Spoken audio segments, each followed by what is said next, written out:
Pillar 1. Entrepreneurship. For decades, entrepreneurship has been celebrated as this kind of engine of innovation and economic growth and also opportunity.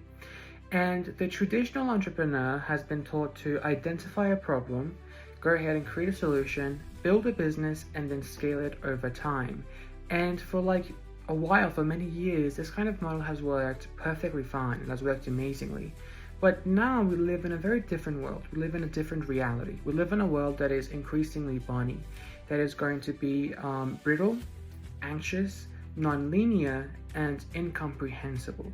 Technological disruption happens overnight, industries emerge and then disappear within a few years, and artificial intelligence is reshaping work as we know it, and consumer behavior also changes at a very unprecedented speed.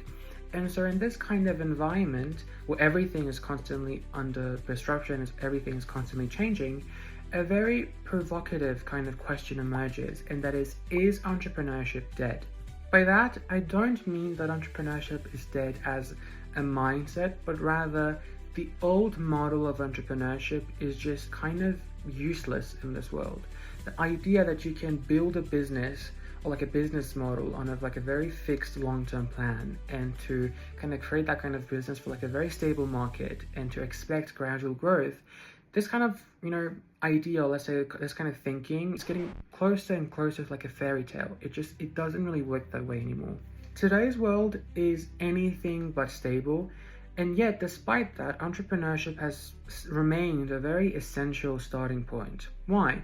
Because entrepreneurship teaches us these timeless principles, which is going to be initiative, creativity, value creation, problem solving, resilience, and also the courage to act in uncertainty. All of these qualities are as important today as they have ever been, but the only difference is that they no longer are enough on their own completely. And so in Futurepreneurship, entrepreneurship becomes the foundation and no longer the destination. So we keep what works and we leave behind what no longer serves us. The future belongs to those who can combine entrepreneurial action with future awareness, those who can anticipate the change instead of just reacting to it, and those who can create these organizations that are built for disruption and not just stability. Entrepreneurship has given us the courage to be able to create, and Futurepreneurship will give us the tools and the skills needed to thrive in the future.